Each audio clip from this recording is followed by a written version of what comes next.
Good afternoon, everybody. Thank you so much for being here. My name is Emily Bands. I am joined by my colleague, Joan Reinhardt, and we are going to be facilitating our webinar this afternoon for our Win for Supportive Housing Learning Community uh, entitled Thriving Through Adversity, Self-Care During Tough Moments.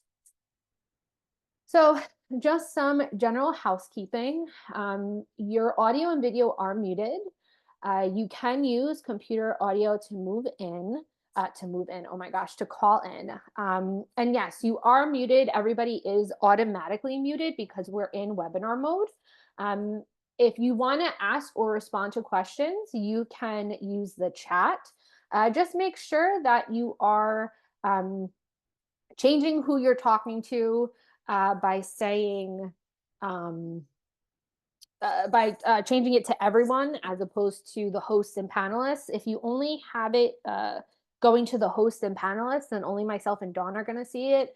Your colleagues in the webinar are not going to be able to actually see it.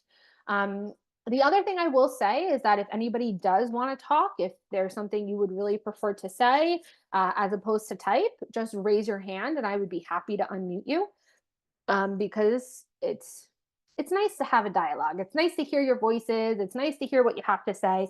I can't show your video because we're in webinar mode, but I can unmute you. Additionally, if you do need captions, they are available. All you have to do is click the caption button and you should be able to see them. And again, the webinar is being recorded and the recording will be disseminated to you along with the PowerPoint presentation and the evaluation link and the resource that I have to share with all of you. That will all be disseminated by Washington Healthcare Authority. So again, welcome. Thank you all so much for being here. I do want to acknowledge that today's webinar is hosted by DBHR through the Washington State Healthcare Authority. This is an interactive training, and we are going to encourage you to ask questions and participate throughout the session. I do have some information to share with you, but because we are talking about self-care, I really wanted this to be more of a discussion, more of a dialogue between all of us being able to share our experiences with some of the topics that we're going to talk about today, including our self-care and how we combat self-care working in the mental health field. So please don't be shy, type in the chat box. We're here to kind of learn from each other and learn with each other. And again, just to reiterate, the slides as well as the link to the recording of the webinar are going to be sent by email after the presentation. My mouse. So just to kind of briefly give an overview of what we're going to talk about today. So I'm going to describe the importance of self-care to health and wellness, especially and more specifically for supportive housing workers. We're going to identify some common challenges among supportive housing workers that are contributing to stress and burnout. And then we're going to recognize how to implement practical self-care strategies into daily and weekly routines, because the more we focus on our self-care, the more that we prioritize self-care into our daily and weekly routines, the less likely we are to experience burnout. Stress is going to happen. Stress is a part of our job, but we definitely don't want it to get to the point of burnout. So why are we talking about this? So this is a topic that I think comes up so often for us in our work, this idea of self-care, but I think the why is really important to consider. And the why really focuses on the impact of mental health work on practitioners, right? So as a supportive housing staff, your job includes significant emotional demands and emotional labor due to a plethora of factors. I have named a few on the slide. Feel free to chime in with some more. But something that I noticed in kind of thinking about this and thinking back to my work in the field and just kind of doing some reading on this is part of it has to do with this relationship that we have with the people that we're working with, right? We're invested in them. We do obviously want to keep boundaries, but how many of you are invested in the progress of the people that you're working with? You can just give us a yes or a no in the chat. Yeah, I'm getting lots of yeses. Tier, you raised your hand. Let me. Oh, okay. Maybe that was a mistake. That's okay. Yes, of course. Of course, we're invested in the progress of the individuals that we're working with, right? But because we're invested, because we do care, um, when things happen with the individuals that we're working with, it can impact us. It can impact our own mental health. It can impact how we feel about our job and the work that we're doing. So, if the person that we're working with isn't making a lot of progress or is having some setbacks, that can impact us. When somebody is relapsing, either because they're now experiencing mental health symptoms, maybe they're in crisis and they're having to go in the hospital, or maybe they're relapsing through using substances again, that can impact us and create an emotional demand on us, right? Also, witnessing certain things and experiencing certain things. So, witnessing violent behaviors is something that can be traumatizing to us. Experiencing and receiving verbal aggression is something that can feel traumatizing, or witnessing an individual that we're working with use verbal aggression towards someone else.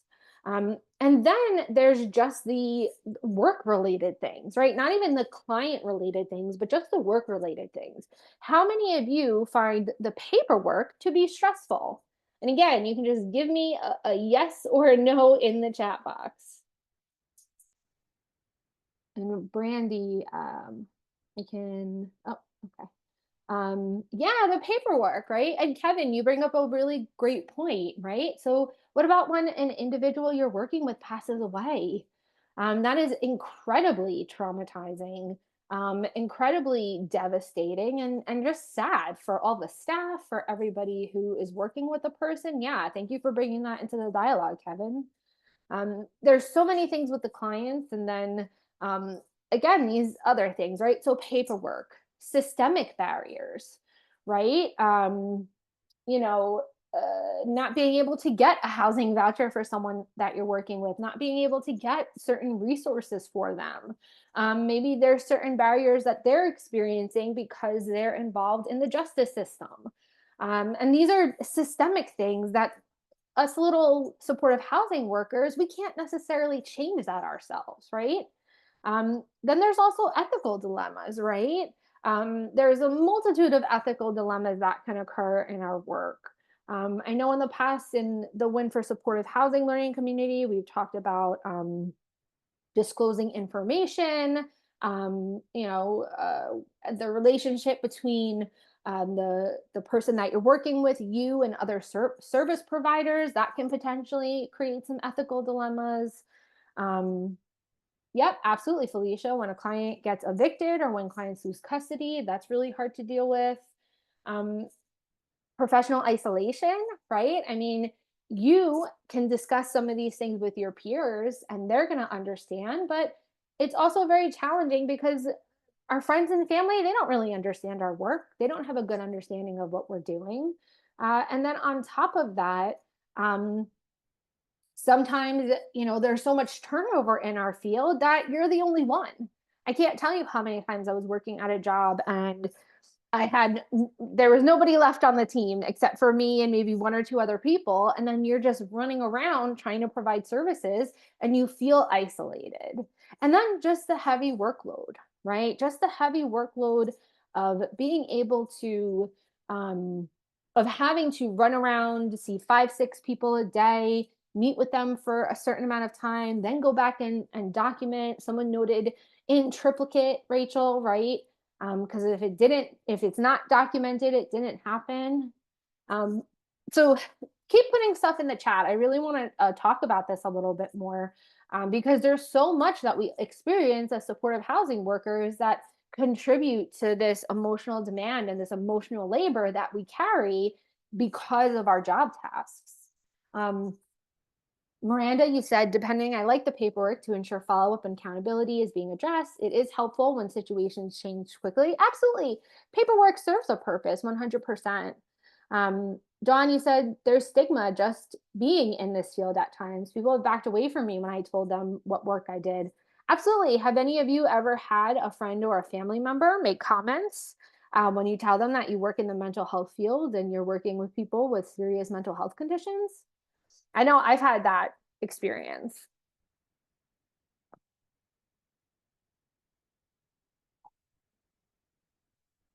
Yeah, yeah. And it can be uncomfortable. I mean, not to get too personal, but I remember when I was dating before I met my husband, um, it was very challenging for me to explain to people, like on a first date, what I did, because depending on how they responded to me, that would have been an immediate no, we're not moving forward with this. Because if they were going to speak nastily or inappropriately about my job, well, that's a no go. So I don't know if anybody ever experiences something similar like that, even just with friends and making new friends. Um, and yes, Catherine, right? Then we get the pity of like, oh, it's so noble what you do. Um, Lee, you said you've had people say nasty things about unhoused folks to me after they learn I work at a men's homeless shelter, which is terrible, right? They know what you do and then they're going to speak negatively. And yeah, Amber, I do want to acknowledge the election and things that have been said about the population that we work with, um, within the context of the election. And it feels disheartening. Um, Oh my gosh, Felicia, you had family tell you that the homeless do not deserve your help. And I would have been very disappointed if family members said that to me as well. It's hard. It's a heavy, I don't want to call it a burden, but it's a heavy thing that we carry working in this field. Um, Annette, you said you have mental health issues and help mental health people, and your family can't understand um, when you say you're going crazy, they don't think you're going crazy because you can say it. Yeah, it's even more challenging when there's that double, when you're a peer and you're providing services. I can imagine it even being more of an emotional toll because you really see it firsthand, and there's a different level of empathy you have for people when you're experiencing similar things to what they've experienced. Um, Yeah, Monica, you're right. It really is shocking what people feel they can say out loud. Um, and yeah, it can be hard when you're at different family gatherings, when you're meeting people for holiday type gatherings, and people have a comment about the people that you're working with or the work that you do. There is a lot, as Dawn said, there's a big stigma around our work, and it is so valuable and it's so impactful. But I think that can impact, like if you're already having a stressful day or a stressful week and you go to talk to a friend or family member and they say something negative about your work, I could see that being something that is like, I can't do this anymore, right? And really leading to some intense frustration about our work. So it's important for context to understand um, how our work impacts us, and how working in the mental health field can impact our mental health, our emotional health, which is, I guess, kind of similar, our physical health. And we're going to keep talking about all these things. But this slide was really just to bring in some additional context as we move into the next thing that I'm going to talk about, which is burnout. So I'm sure many of you have heard about burnout and what it is. But the consensus definition wise is that burnout is emotional exhaustion, depersonalization, um, diminished self efficacy, and the feeling of reduced personal accomplishment that somebody feels around their job. And Burnout is something that is very in it's something that occurs a lot in people who work in the mental health field. Burnout can happen in any job, but mental health workers are have report experiencing very high rates of burnout. And burnout is different than just general work stress, right? General work stress happens, it happens day to day. But burnout is something that is different. It's one thing to feel stressed about something, it's another to feel emotionally exhausted related to your job, right? It's another thing when we're starting to feel like we're not making an impact or we're not capable of making an impact or the work that we're doing doesn't mean anything or doesn't have any meaning. And the thing to remember about burnout is it can have some negative effects. And we're going to talk about those in a little bit. Um, in terms of like thinking about statistics, just to kind of drive home the point of how impactful burnout is. Um, One study that I saw, there were 13% of behavioral health providers found to be at risk of burnout. Looking at counseling, 49% of counseling or clinical trainees reported experiencing burnout. So 50% of that sample. I don't know what the sample was, but it's high. It's a lot. It happens. And the thing about burnout is when we get to burnout, it does lead to um, it does impact the job more and in different ways than when you are experiencing stress. It also impacts us in personally, right? So when we're thinking about how burnout affects us, we might have physical symptoms, things like headaches, muscular pain, exhaustion. We might have psychological symptoms like individuals reporting experiencing depression. Um, at the same time, it also perfects the work, perfects, oh my goodness, affects the work that we're providing, right? Clinicians and mental health workers that are experiencing burnout often become over involved with their clients and in the work. There's often professional impairment in service delivery. It impacts our decision making and our ability to make um, ethical and good decisions in the work that we're doing.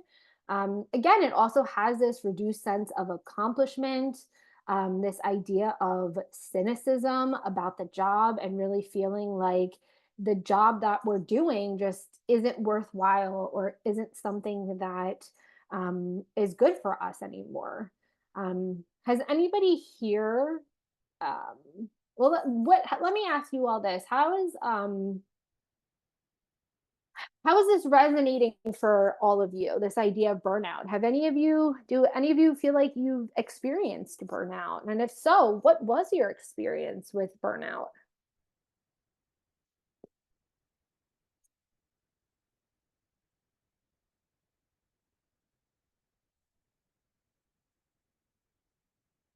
So, Natalie, you said intense psychological symptoms.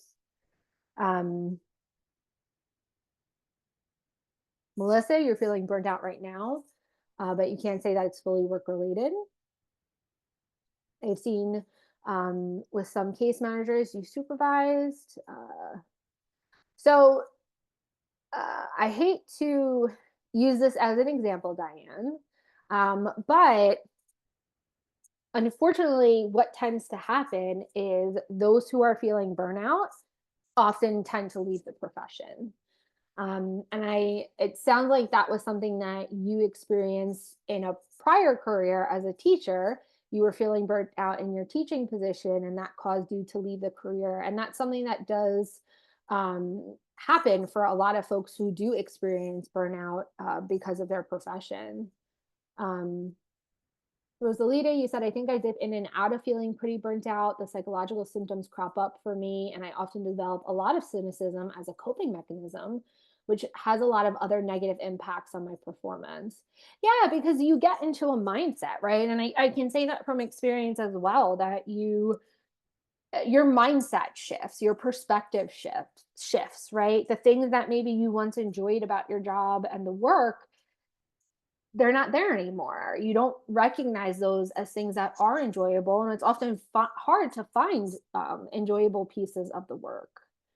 Darlene, you said when you were a crisis therapist during COVID, you were definitely burnt out and eventually had to leave that field of work. Crisis workers, or those working in crisis settings, have a higher rate of burnout in the profession than mental health workers, unfortunately, Darlene. Um, Catherine, you said it's hard to organize thoughts and be productive. You experience being tired all the time. Um, Guilt and resentment towards the project, absolutely. Work-related stressors and also personal situations contribute to burnout, absolutely. Daniel, you said burnout is very real, and it is important to be able to recognize it with your peers and be able to allow them time and space with understanding so that they can be best version of themselves to be able to serve the dynamic community that we serve. Yeah, and I think, we're all obviously responsible for ourselves, but I'm going to talk about this a little bit later in the webinar. But, being able to have that peer support and collegial support is something that can help to reduce burnout and increase our self-care. So thank you for mentioning that, Daniel.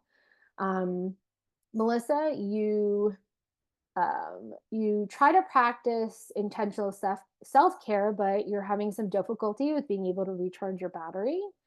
Rebecca, cynicism about the job and reduced sense of accomplishment, depression, the desire to leave, exhaustion, headaches. Michelle, you said that it's oftentimes hard to notice burnout because we work in a constant crisis, type mode. I know that minimizing or maximizing stuff becomes a problem. And you bring up a really good point, Michelle, because I think what often happens is we don't realize that we are experiencing burnout until we already are. And that's why being able to gauge our levels of stress and being reflective of how our stress levels are and where they're at, being mindful of the different common stressors that we have, being mindful of some of these physical symptoms that you might be experiencing and kind of what your mindset and perspective is on your job.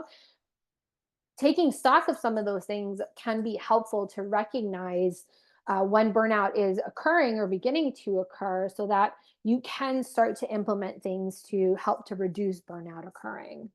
I appreciate that everybody. You guys are really engaging. I'm really excited to read everybody's experiences.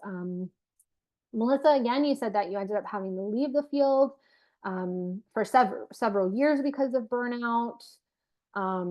Angela, yeah, it can spill over, right? When we're feeling stressed from work and we're feeling really burnt out on work, we still have to go home, right? We still have to go home and take care of ourselves and take care of our families, and there can be a spillover effect there. Yeah, lack of support can 100% impact, burnout and contribute to burnout. So if you don't have a supervisor or if you're not receiving supervision, that 100% can impact it. Rachel, you said you experienced burnout and vicarious trauma. Burnout for you is caused by not being able to do your job well and ethical dilemmas. Support at work is great for intervention. All direct service staff should have supervisors who are supportive. It's really important. You are correct. Vicarious trauma while working with sexual assault and DV survivors as a crisis counselor. Vicarious trauma is harder to detect than burnout because it internalizes a lot of the symptoms. Absolutely. And my next slide, I'm actually going to talk a little bit about vicarious trauma. So thank you for sharing a little bit about that, Rachel.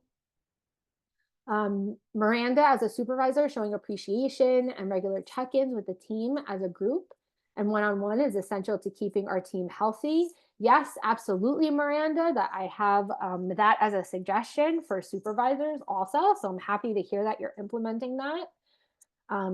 Michelle, you said, unfortunately, we know that if we need to take time for ourselves, this could be consequential to our clients and our coworkers. So you just continue to push through. And that is so hard, Michelle. It's so frustrating that that's the reality of the work that we do, right? I mean, I remember, I'm sure many of you can attest to this as well, right? You want to take time off, you want to take a vacation, but it's like you have to, um, you have to plan it, when a time where maybe things calm down or things are slower.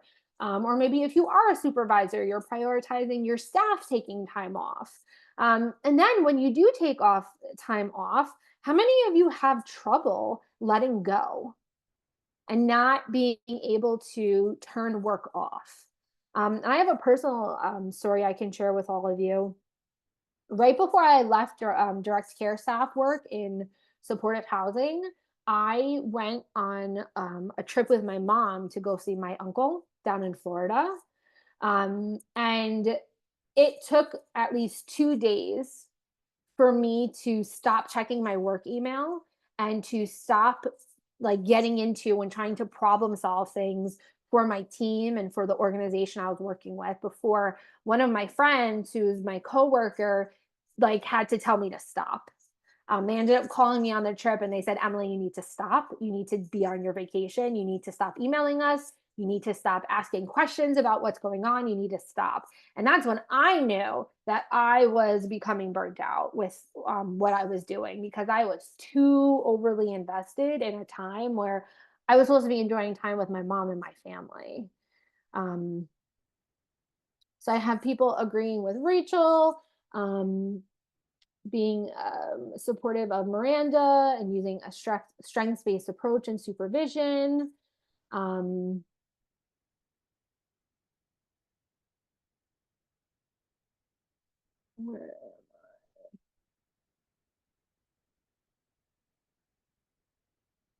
Darlene, you said I'm lucky to have an amazing team, so you can be out and truly disconnect when you need. The stress of coming back to a lot of email crisis usually overtakes the excitement and relaxation of vacation. Absolutely. Felicia, you said it's hard for you to take time off because there's nobody doing the work for me while I'm out. I just have to play catch up when you come back. Yes. Catherine, you love your supervisor who shuts you down when you go on work leave. It allows you to be human and not always a supervisor always on. Yeah. And this is where I think the having really good collegial relationships, good supervisory relationship can be helpful and can improve our self-care. But I do want to go back to what Rachel was talking about and talk a little bit about vicarious trauma and compassion fatigue and think about the differences between vicarious trauma, compassion fatigue, and burnout. So when we're thinking about burnout, um, contextually speaking, um, burnout is the physical and emotional erosion that someone can experience when they feel regularly unsatisfied, powerless, and overwhelmed at work. Okay. So when we're thinking of burnout, burnout is very much a state that we're experiencing. Okay.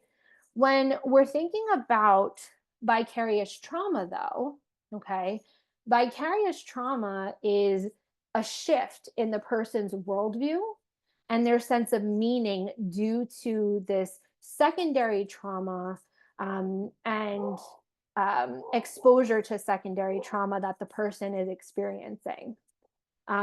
Additionally, when we're thinking about compassion fatigue, right? Compassion fatigue is this emotional exhaustion from the job that leads to loss of empathy for clients, for coworkers, and for others. So there is a little bit of a difference between compassion fatigue and vicarious trauma and burnout. Okay. When we're thinking about compassion fatigue and vicarious trauma, um, the impacts are much, much greater on somebody because it's impacting our sense of self, it's impacting our worldview, it's impacting our sense of being as a person. But burnout is something that can be shifted a little bit easier. So I hope that this makes sense.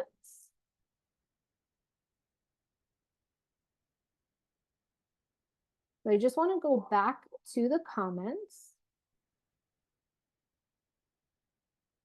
So when we're thinking about, I just want to find my place in the chat. So Michelle, you said that was what happened when your daughter passed away. I'm so sorry to hear about that. You couldn't focus on your own stuff because you were worried about work. I have amazing supervisors and coworkers who helped you to set those boundaries for yourself. Michelle, I'm so happy that you had the support that you needed from your colleagues in order to be able to get through that time. Annette, you said so many systemic structures set us victims and crisis support to fail. Personal opinion. Yeah, again, these systemic issues that occur are very, very challenging. Because again, there's only so much we as individuals working in supportive housing can do, right? There's only so much that we can do to kind of break down some of these systemic barriers. And at the end of the day, it really isn't a lot, and that's difficult.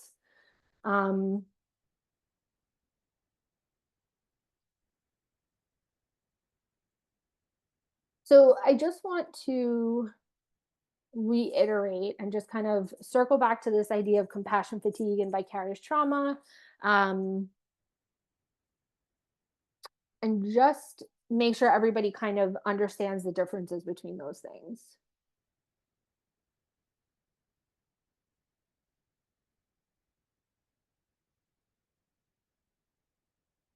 So, so it's real. So in the literature, MJ, um, vicarious trauma, compassion fatigue, and burnout are viewed as separate. They're not necessarily viewed as similar. Actually, I shouldn't say that. I would say that if we had to think about compassion fatigue, vicarious trauma, and burnout, I would say they all fall under the same umbrella. But there are differences in them. So like they're all fruit, but one is a grape, one is an apple, and one is an orange, if that makes sense. There are distinct differences between them, but I also think there definitely is a lot of overlap. Does that clarify a little bit? Yeah. Yeah, and you bring up a really good point, Michelle, right? They can overlap and be hard to define when you actually are experiencing them. Um, the other thing that I will say about the differences between compassion fatigue and vicarious trauma can also, someone who's experiencing vicarious trauma may also experience like disturbing imagery. They might have disturbing dreams with the traumatizing experience. So that's something that is very specific to vicarious trauma. And then when we're thinking about compassion fatigue, it really is that loss of empathy and that exhaustion from the job. Annette, did you want to say something?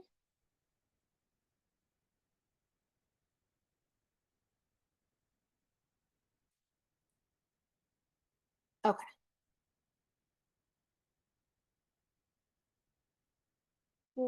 Can you guys hear me? Sure. Okay, I never know anymore. When you were talking about that, compassionate and everything is when you're listening to other people's stories and you might not even know them. Sometimes it takes away your whole identity and it's exhausting.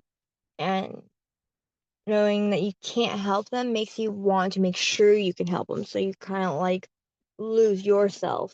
If that makes sense. Does that make sense?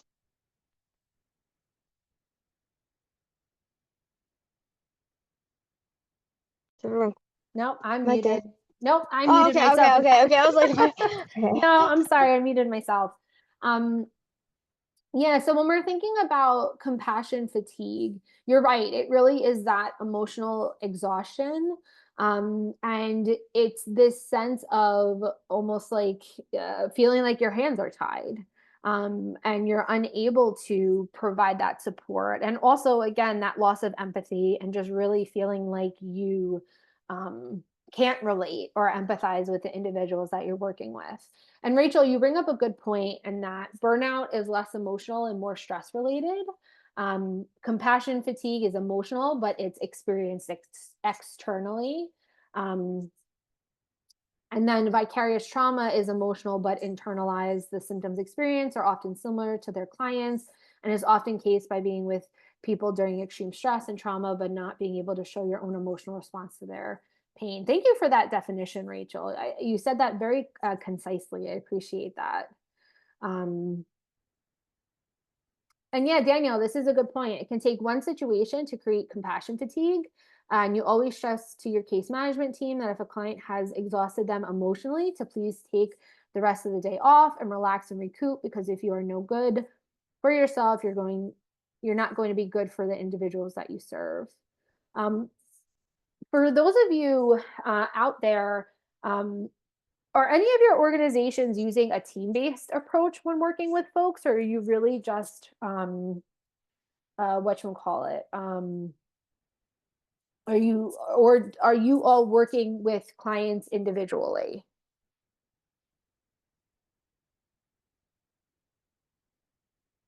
Whatever organization that you're working at.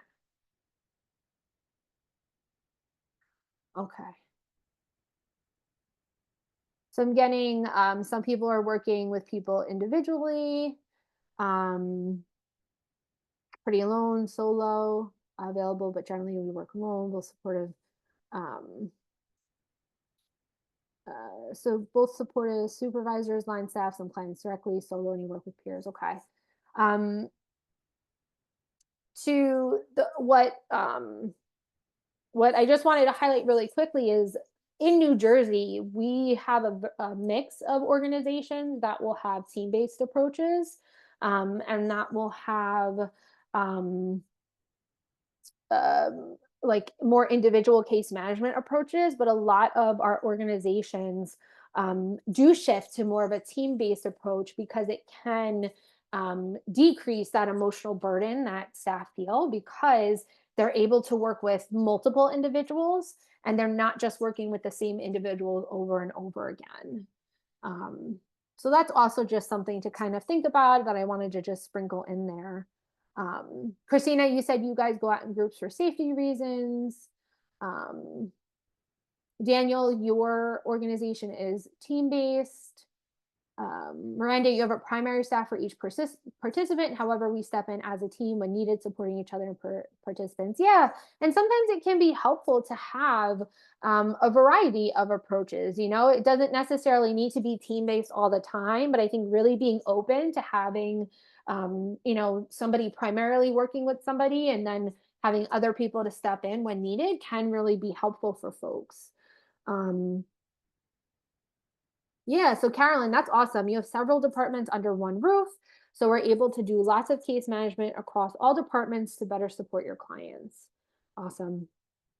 So now that we've kind of gotten a good idea of what burnout, the what burnout is, the effects of burnout, and then vicarious trauma and compassion fatigue, I want you to think about what specifically stresses you out at work.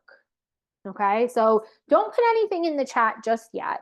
I want you to take a minute and I want you to write down or just kind of think about three things that are currently stressing you out at work.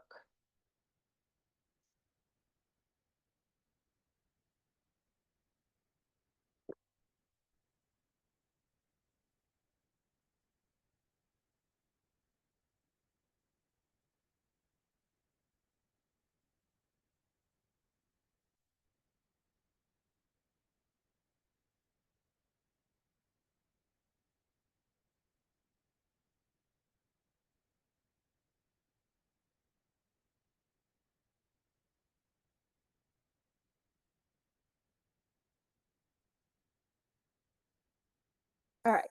So now that um, You guys have thought about it for a second. Now I want you to, we're going to do a little bit of an activity here. And we're going to call it stress mapping. Okay. And what I'm going to do is I'm going to, as you are putting things in the chat, I'm going to kind of categorize them into these 4 different categories. And we're going to see, I guess, what is stressing us all out and where things are falling into. Okay. So we're going to annotate. I just have to find it. There we go.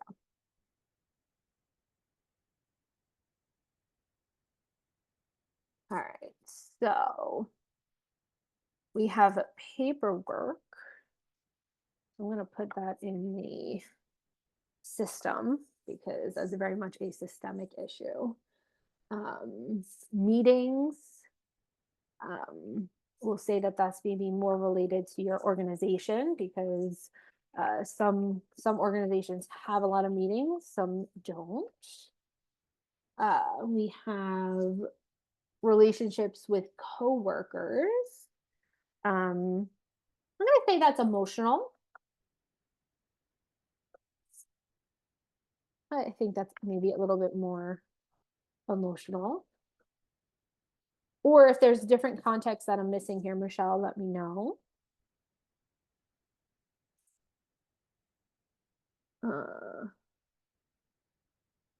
So for you, Rosalita, when you're saying members who are out of your services scope, I'm assuming those are people that you're unable to provide services to because they're out of your scope of services. So maybe we'll say constraints around service provision,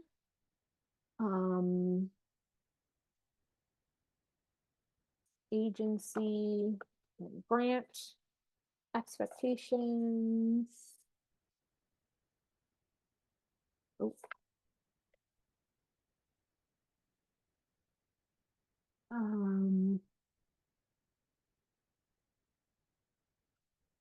Management and coordination challenges. Ugh, ambiguous deadlines. We're going to put that with organization, Dawn, unless you think it should go someplace else. No, I think that's perfect. Yeah.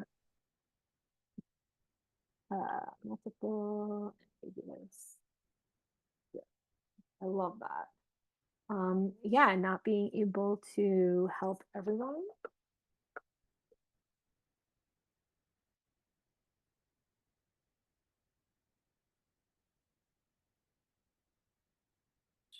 So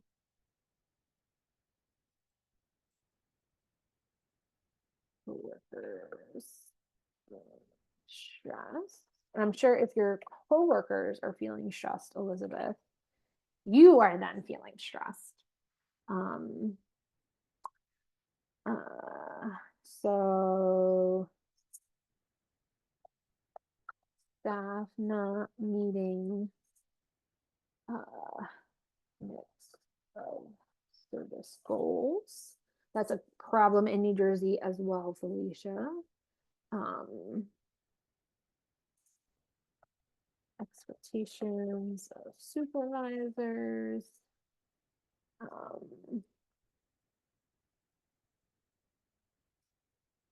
Challenges with clients. High caseload. I gotta start doubling up on some of these. Daniel, not having your morning coffee, I would say that's emotional. That's just gonna ruin your day. Every workplace should have a coffee maker. Really, really, really.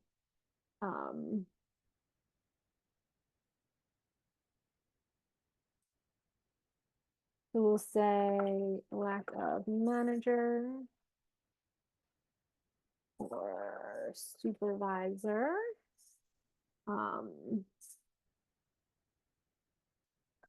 Unresponsive clients.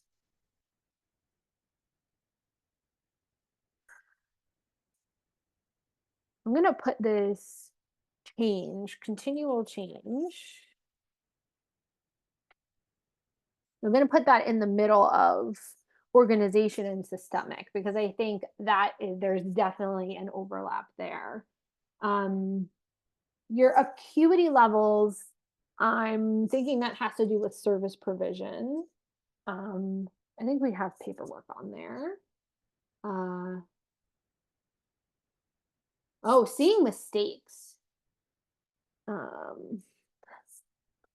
Seeing mistakes, needing / wanting to fix them. Ugh. And then you have to stop what you're doing, and then you have to go and try to fix it, or you can't fix it, and then you got to find somebody else, and that's a whole thing. Different personalities.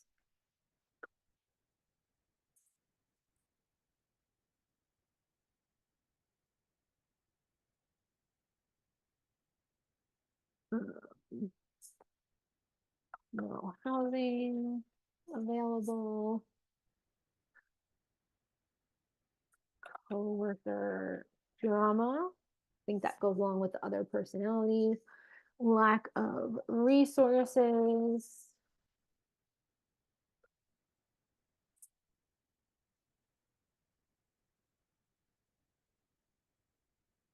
Not having the appropriate resources to meet the needs of your clients. Yes. I'm going to say this is a systemic thing. Unable to take time off. And then I want to bold this. Can I bold this? Can I highlight it? Can I underline it? I feel like I need to. No, I can't do anything fancy like that. Okay, that's okay. I'm gonna have to start going down a little bit, guys, because there's a lot here. All right, I think I'm gonna start reading some of these because I can't type as quick as you all are typing. So we have more coworker conflicts. We have more systemic funding cuts, new leadership bringing uncertainty to the entire social services system as a whole, communication between each group, frustration over peers' rent not being paid in a timely manner after doing the proper documentation, internal strife between departments. At your old job, your old OP department rejected almost every referral we made to them for client needs a higher level of care. It created a lot of animosity. Oh yeah, how are you supposed to work with them then, Dawn? Oh my goodness. Not feeling safe where you work, which makes doing your job well difficult. And Destiny, that sounds incredibly scary if you're dealing with a stalker situation. Needs versus services and funding, meetings about meetings about meetings. I love those types of meetings, Miranda. Waste of time. Communication, locating participants that lack housing to follow up, seeing needs go unmet. Inadequate workspace, being on the go all the time. I'm going to add this one here. Not having access to a bathroom in the community. I would say that's a physical need. No time for lunch. I would say that's also a physical need. I don't know if anybody experiences those things, but those were common challenges I experienced. Inadequate workspace, being hit at work by clients or being physically threatened at any time. Yep, Teresa, just kind of challenges with providing services, right? Maybe the person doesn't feel like the services you're providing are adequate, even though you are putting so much work and going above and beyond for them. New homeless city ordinances, not having proper supplies.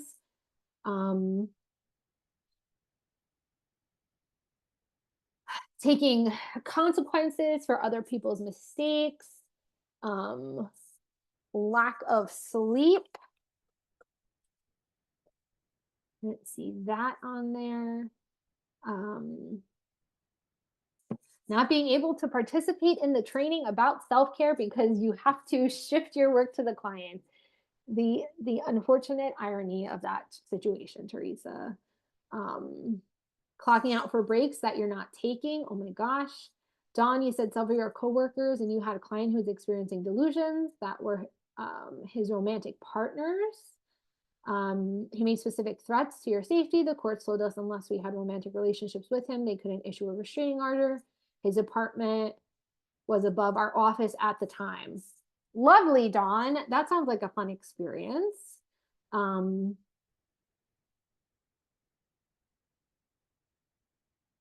that is terrifying, especially with his apartment being in such close proximity. Um, yeah, that's a lot. And then organizations updating info on services and are providing inaccurate information, causing unneeded time and resources being spent and creating further barriers for participants, affecting trust building. Yeah, so a lot. We have a lot that we went through, a lot that I couldn't even include on this. But a lot of what I'm hearing from you all, which is really unfortunate, is a lot of organizational stressors and a lot of systemic stressors. And for those of you who are supervisors out there, sometimes there might be things you can do at an organizational level to affect change, but it's hard when there are so many systemic things that are impacting us and impacting our work. I hope sort of reviewing and kind of getting some of this stuff out there was helpful. Just to talk about it and also to see that a lot of you said very similar things. And that a lot of what you are combating in your work are things that are shared experience from other people, that that other workers in supportive housing. So I hope that this was helpful and hopefully validating, as Dawn said. I am going to clear this out. But this is something that if you did like this exercise, I could see this being almost like a team building exercise for any supervisors out there. And really thinking about these aspects on your own team. And then being able to problem solve some of those things, whether it be organizational, things that you can control in your own workplace. So just a suggestion and maybe something that you guys can take away today.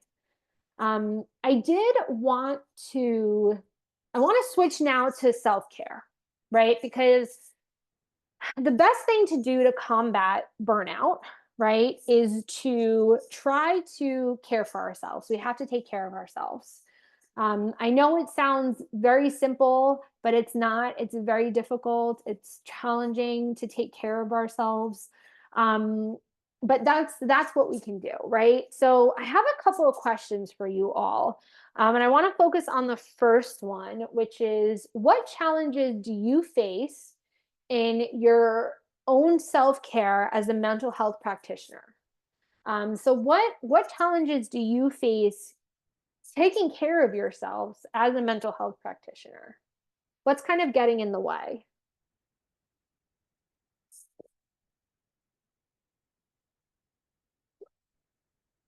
So Kevin, turning off your work brain, not enough time, not enough energy, lack of motivation, I would say. Yes, we not practicing what we're preaching, being exhausted by the time you do have me time, not enough motivation. Dawn, you said you used to minimize your emotional needs because you felt like clients' needs were much more important. Amber, it's easier to take care of others than take care of yourself. Absolutely. And again, I also want to bring into context that I know many of you have your own lives, your own family, your own friends, right? So we're going from taking care of people that we're providing services to then maybe at home prioritizing your kids' needs or prioritizing siblings or parents or grandparents or friends or other family members. Miranda, you said battling the feeling of feeling like your two choices are not showing up for your team or not showing up for your family. Yes, that is an incredibly difficult position to be in, Miranda.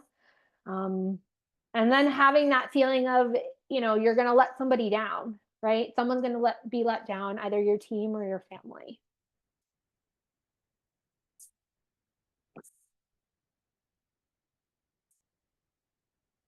Angela, you said um, having to force myself to take my breaks during the workday. You started doing diamond painting on every break. You look forward to it, and all the other employees, and do this and stick to it. That's so cool.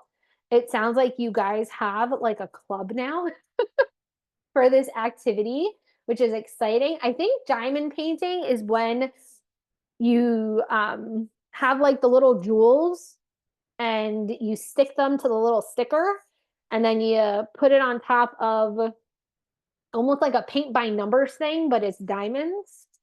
Okay, yes. I hope I somewhat explained that well.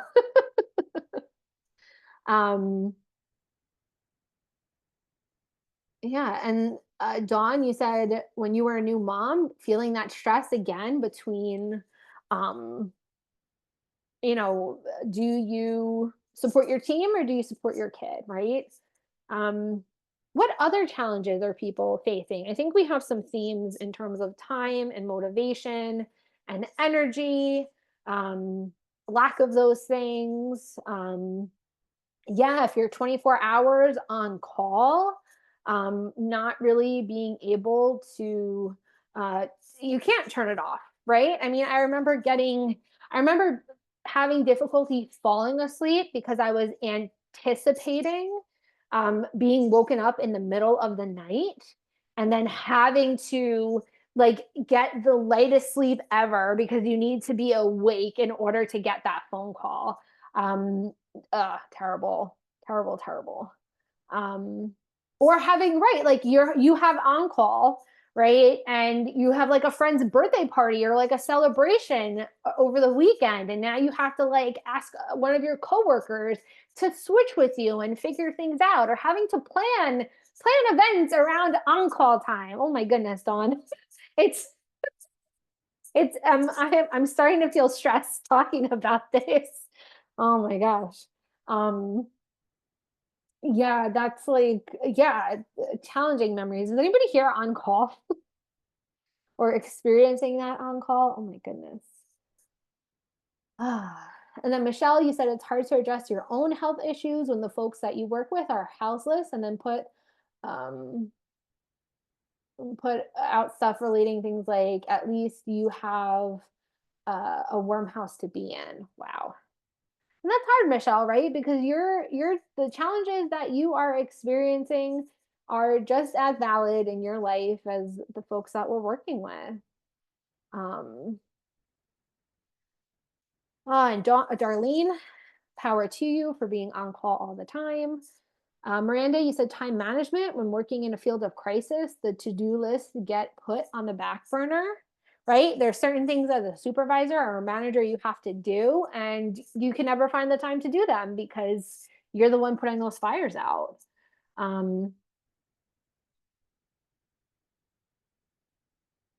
Okay, so Michelle, you don't have an on call, so you're also on call. Um,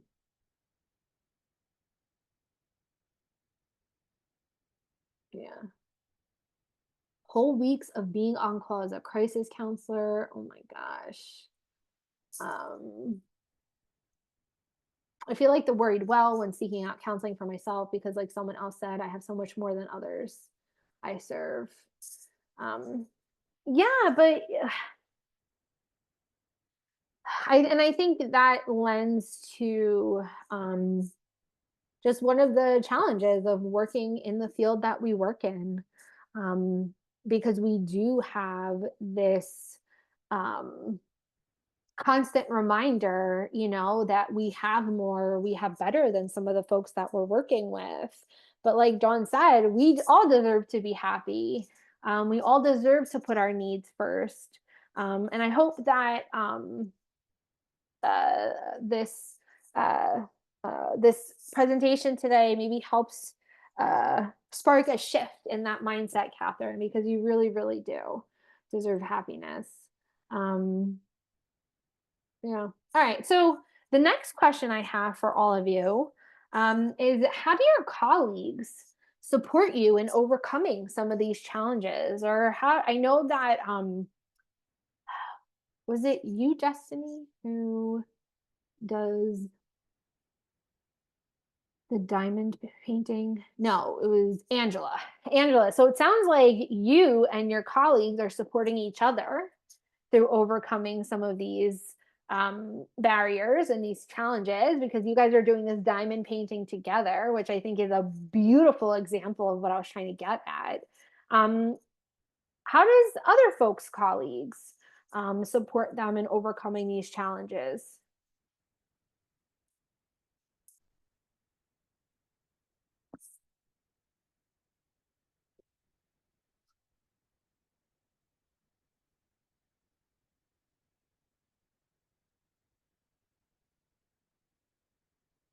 Okay, awesome, Christina. You tell the front desk not to patch through calls if you feel like you need to tap out. Um, Michelle, you said, I think we're all in the same boat and they're also feeling the same way. And so they try to take more on, even if they are in the same boat. Um, yeah, so you guys, it sounds like, Angela, you guys are giving each other that space to take your break and have your break and participate in that activity. Um, and thank you, Annette, right? Having these types of experiences to be able to meet with other colleagues from different organizations to be able to talk about some of these things. Um, and even maybe having some of these types of dialogues with your coworkers, right? And being able to voice some of your frustrations, or provide suggestions, or opportunities to do certain things to help with self-care. Yeah, you're not, none of us are alone, right? And then finally, how does, wow, I said that is a typo, I apologize. How does your supervisor support you in overcoming these challenges? Do you feel supported by your supervisor?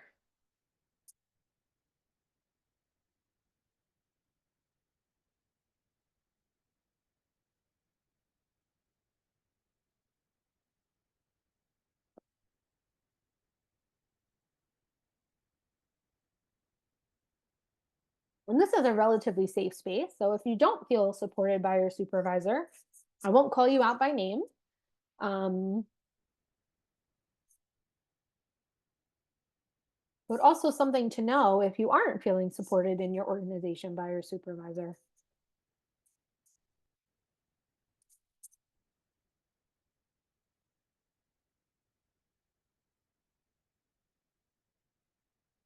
Okay, awesome, Angela. So for you, um,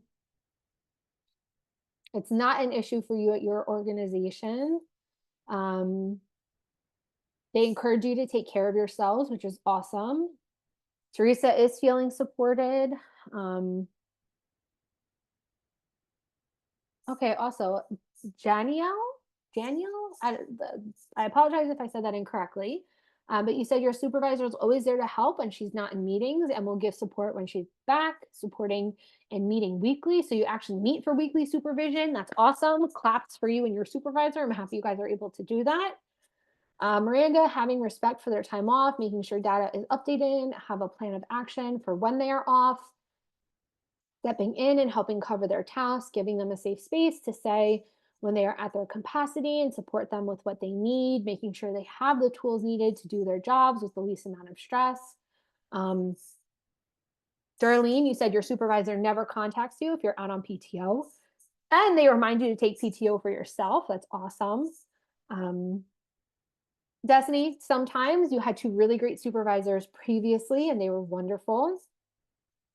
Allison's been able to prevent burnout because you've had a string of exceptionally protective, supportive supervisors.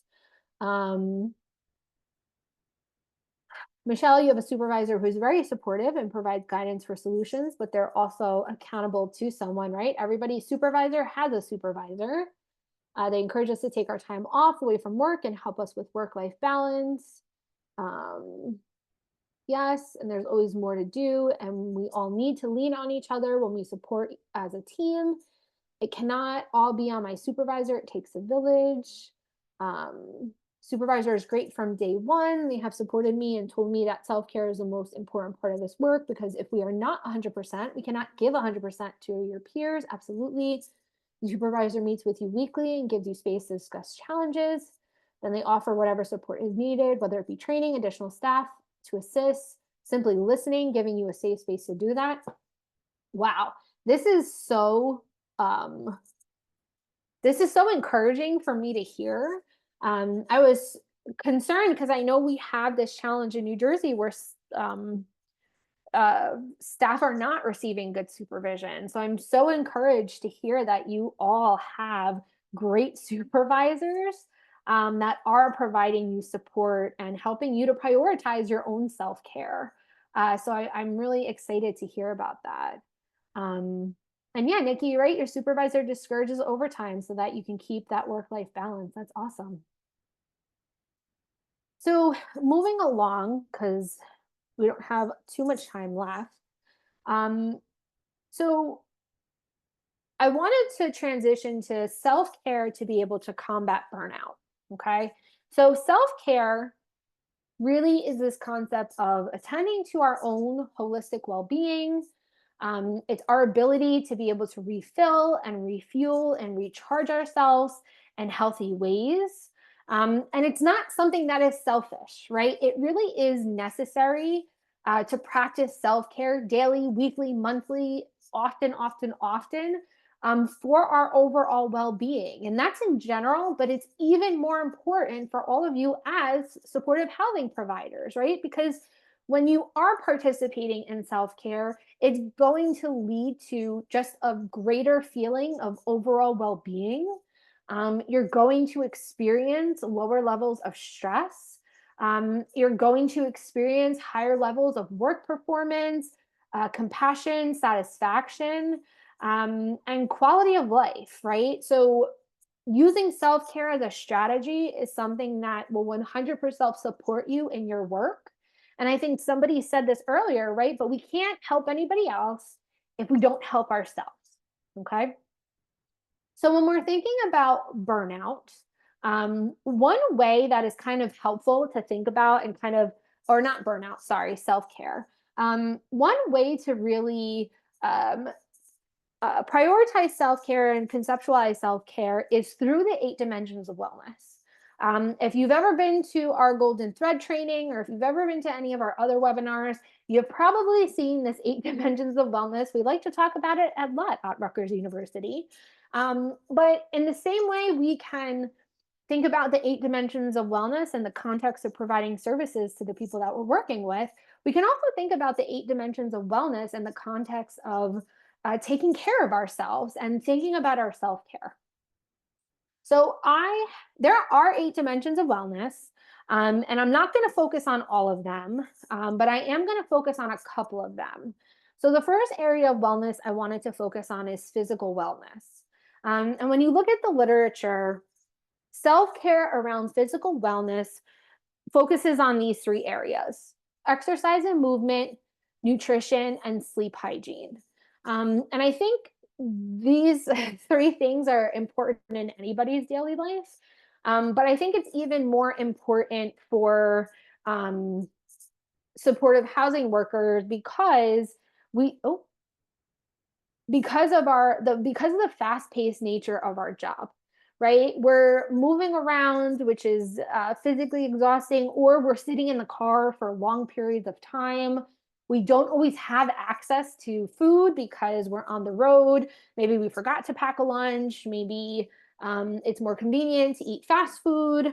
Or maybe we're not getting enough sleep, because it sounds like a lot of you are up late at night thinking about the individuals that you're working with and how to provide those services. So I want to ask you all to think about these 3 areas, and I want you to share what you do, or maybe what you want to do, right? Maybe we're going to set an intention for ourselves going into the new year, going through the rest of this month, of something that you want to do focused on self-care in this area of physical wellness.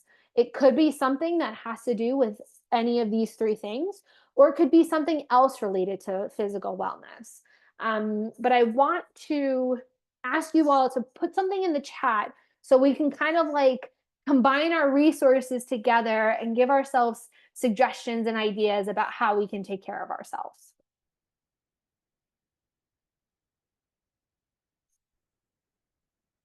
And take a minute to do so.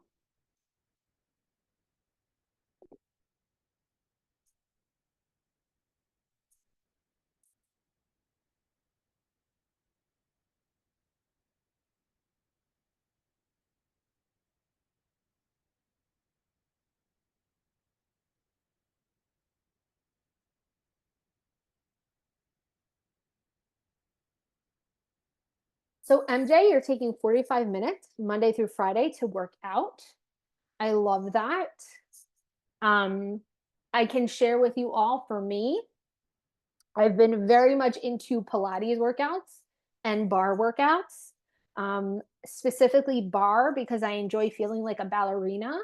It's something that is very rejuvenating for me in my 30s to feel like I am a ballerina. So that is something that I am doing as well in terms of physical activity. Um, Destiny, you said getting more sleep and eating better.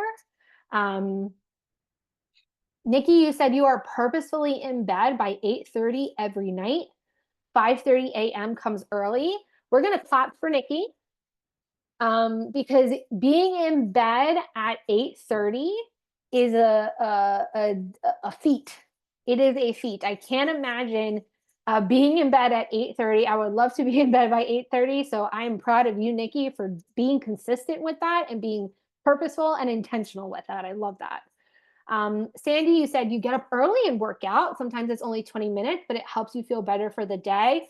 I love that. Even some light stretching in the morning can help you to feel loose and just feel in a better mindset. Angela, you said when you find yourself tired, you don't try to fight it any longer. You'll take a nap or go to bed early, which is very hard. Absolutely. But I love this idea of not trying to fight it and just doing it, right? Just take a nap, get some rest, go to bed early. I love that. Kevin, you said sleep hygiene and turning your work brain off to decompress so that you can get to bed to sleep better. Absolutely.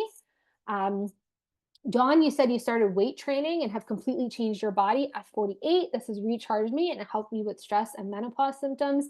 Yes, lifting heavy weights is amazing. It's an amazing feeling. I love that for you, Dawn. I'm so happy to hear that because lifting heavy stuff is like exhilarating. I love that. Rest, relax, reset, take bathroom breaks, eat lunch or snack, take long hot showers to relax the body. Um, Also like Epsom salts and essential oils. You can put that in the shower to kind of get some nice scents, or they have like those little shower steamer things that you can put in the shower.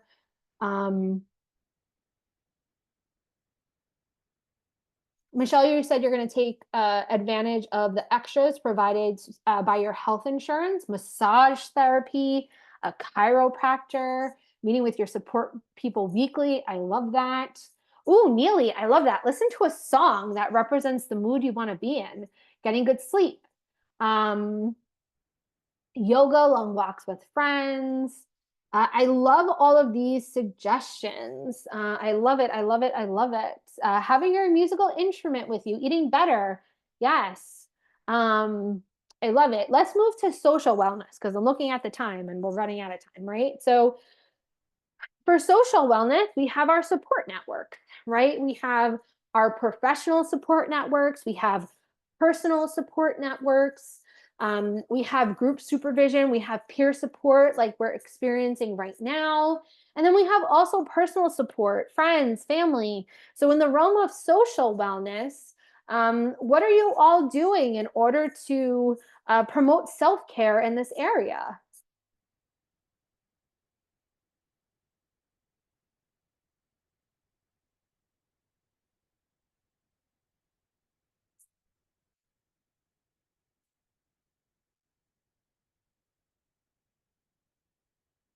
So Diane, you said connecting with friends and family. Destiny, meeting with your counselor every few weeks, spending time with your partner and best friend. Michelle, you play billiards. That's awesome. Allison, demand to hold your friend's cats. I love that it's a demand. It's not a request. You're not asking nicely. You're just taking the cat and you're holding it for that support. And I love that. Um, Angela, you said you have a problem shutting yourself off and you need to reconnect. Avoid isolating no matter what that looks like. Date nights with your husband at home, going out, just getting that quality time in. Um, and what I would say to everybody is if you have a friend that you haven't been in contact with in for a little bit and you're feeling like weird about reaching out, just reach out. Just reach out to that friend and see how they're doing and open up that line of communication. Dawn, you said in your current role, you have a team meetings 3 times a week and you have a round where you ask for support or offer support and encouragement. It makes asking not so shameful for folks like you who don't like to ask for help and just struggle in silence. Yes. And I think that is something that many people here can resonate with because I think a lot of us who work in this field, we think we can do it all. So why would we ask for help? So yes, asking for help if needed, right? Leveraging some of your resources, leveraging your peers and your support networks and your friends and family and asking for that support. There's no shame in asking for support. Miranda, getting out and having forced fun until it feels, joyful. Susan, time with your dogs, counseling weekly, being mindful and accepting the feelings, forcing yourself to get out of the house and being active. And I want to transition to the last one, which is prioritizing spiritual wellness. So for spiritual wellness, we're really thinking about this idea of developing and maintaining purpose and meaning in our life. We're using mindfulness and meditation, and we're engaging in creative outlet. So I know some of this stuff is already coming up for all of you, but what are you all doing around spiritual wellness and prioritizing self-care or engaging in self-care around spiritual wellness? I got a paint by numbers from Target. It was on clearance. And I started my little paint by numbers, which I love. I love to paint. I love being able to just put the paint in the number it's associated with and not having to think about painting something actually. But yeah, really being able to just have something creative to engage in is really helpful. I know in this Win for Supportive Housing learning community, Crystal has talked a little bit about DBT in the past and different DBT skills. So engaging in mindfulness and meditation, something that I will recommend to clients sometimes is not now because it's cold, but there's so many different like mindfulness and meditation walks that you can find like on YouTube where it like has the music and it has different like prompts to like think about and reflect on and process as you're doing a nature walk. So those are some cool things also. Sandy, you joined a home group and started going to church again. I love that. You experienced burnout and had isolated for a lot of years. It feels great to be back. Yes, connection. Connection is such a huge part of the human experience. And being able to connect with others can be so helpful, especially when we're feeling stressed. Yes, looking at the Christmas lights. I've been turning my Christmas lights on every morning and just walking past the lights during the day like gives me a little bit of energy. I love that.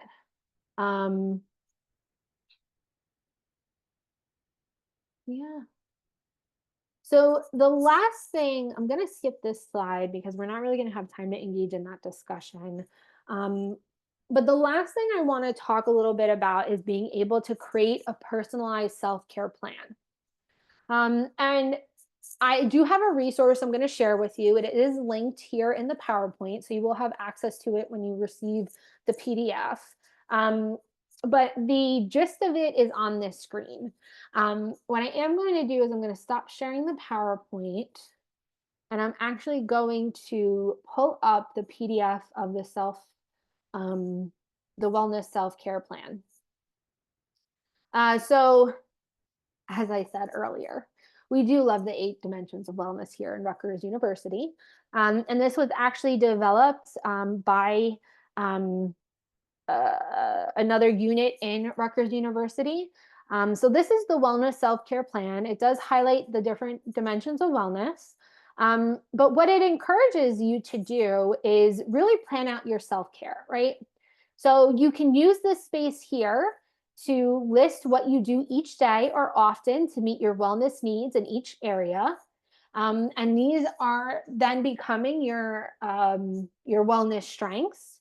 And these are things that you can do to feel and be well and manage the inevitable stress that's going to come along, right? And what I really love about this is we want to write these things down, right? In the same way we're talking about like RAT planning for the individuals that we're working with, and how RAT planning can be really good when someone is in a crisis situation because they have this plan that they can go back and refer to. It's the same concept here, right? We have this plan, we have everything written down, and when we need something, we can go to this list and we have it here and we can add things as needed, right? Yes, you will get a copy of this, Kim. The other thing that I really love about this plan is it does focus a little bit on obstacles. And this is really personalized to you, right? So what are some things that are going to get in the way of you being able to prioritize your self-care? And then what are things you can do in that moment to overcome it? And I love the problem-solving type nature of this document because stuff is going to happen, right? And some stuff might be a little bit bigger, but being able to reflect and process these things ahead of time can be really helpful, because when you're in the moment, it can be more challenging to try to figure out how to overcome whatever is getting in your way. And then we have a daily self-care plan here. So we have space to kind of figure out what you're going to focus on, some of the self-care activities you're going to do in each of these areas, what time you're going to go to sleep, what time you're going to go to bed, how you're feeling today and what you're grateful for today, and what you feel like doing tomorrow. And then it also has some examples of things that you can do around self-care in each of these 8 dimensions. It also has a plan to be able to prioritize some of your activities throughout the day to help kind of keep you on track. And then just some different habits that you can engage in, again, to support your overall wellness and support your overall self-care.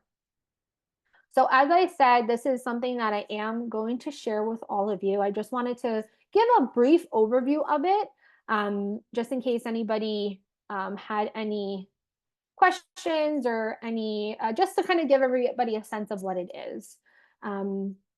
But essentially, let me just go back to the PowerPoint real quick. Essentially, this is what we're working with here, right? We're taking stock of what you do day to day to care for yourself in the different wellness areas. You're reflecting on what may contribute to increased stress or burnout in your personal and professional life.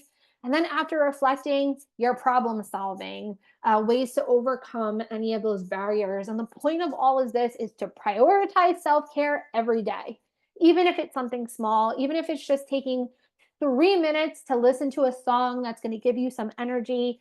Prioritizing some self-care every day can be really important and really help you to keep doing your job the way you want to do your job.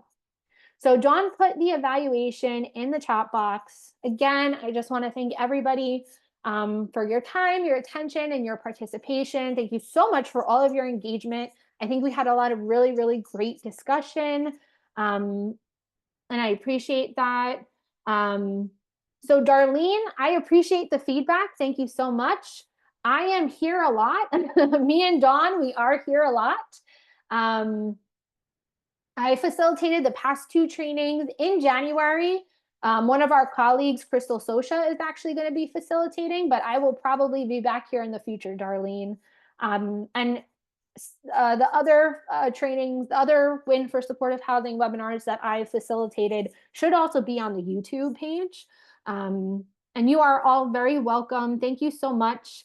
Again, you are going to receive a follow-up email with all of the information. And don't forget to check out the Foundational Community Supports newsletter for all things FCS. Rutgers does a lot of trainings for FCS as well as other contractors. So use it, right? Use the different resources that Washington is giving you. And that's it. That's all I have to say. I'm going to stop recording.